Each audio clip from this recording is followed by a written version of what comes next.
Police in Greenwood shoot and kill a suspect accused of hitting his girlfriend and her daughter with his car. Authorities say they were forced to shoot after that man held a baby at knife point and threatened them. Our Cheryl Jackson talked to witnesses. It's our big story at 6.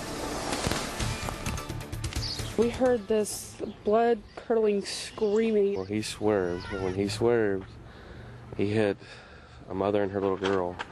I mean, he just plowed them over like they were nothing. It was a continuous, non-stop scream.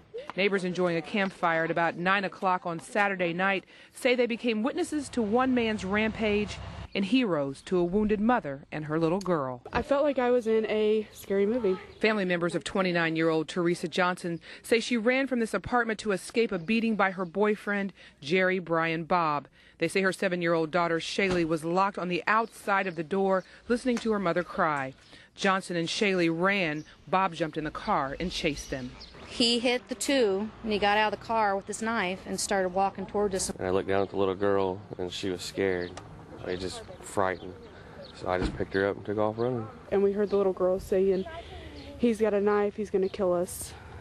Help us, help us." He was coming right after that little girl when I picked her up. Yeah, oh yeah.